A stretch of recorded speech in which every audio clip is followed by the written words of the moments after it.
Bangal daw yun, ka-Ilocano, kumusta po kayo? Ang episode natin ngayon, ka-Ilocano, ay maglalagay tayo ng sabitan sa bakod natin ng mga halaman, ka-Ilocano. Kaya, tara, samahan nyo po kami, ka-Ilocano. Nandito na tayo sa bigan, ka-Ilocano, para tumingin tayo ng screen para gamitin natin na ilagay sa bakod para may sabitan tayo ng halaman. Sinusukat na namin yung screen kung sakto ba ang sukat na kailangan natin. Medyo manipis itong available na screen nila, ka-Ilocano. Maganda na sana kasi may pintura ng kulay puti. Hindi na natin kailangan pinturahan. Dahil din walang kasukat ng hinahanap natin, titingin pa tayo sa ibang lumber, ka-Ilocano. Meron na tayong nakitang screen dito sa Bigan City Public Market, ka-Ilocano.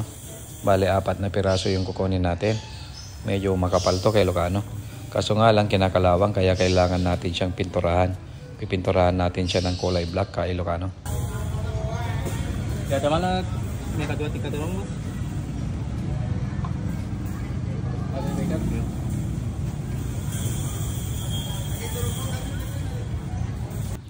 Nabayaran na natin, ka-Ilocano, at sinasakay na natin dito sa tricycle natin para may uwi na natin. Dadaan pa tayo ng mga pintura at saka yung mga brush, ka-Ilocano, para pinturahan nga natin ng kulay black.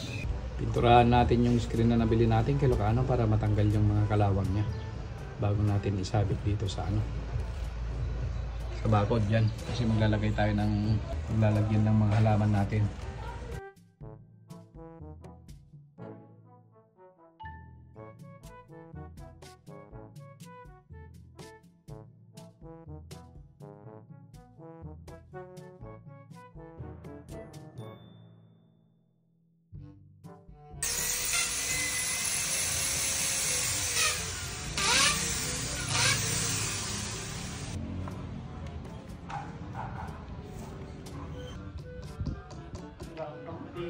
Bay, ibigin mo ng ano?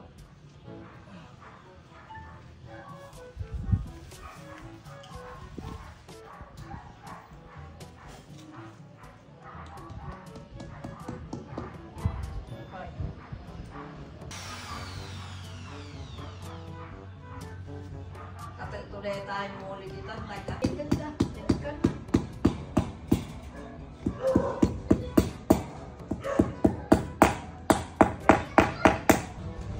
Change color tayo, ka-Ilocano. Ginawa nating black yung screen para hindi kagaya sa pader natin na kulay white din, ka-Ilocano. Yan.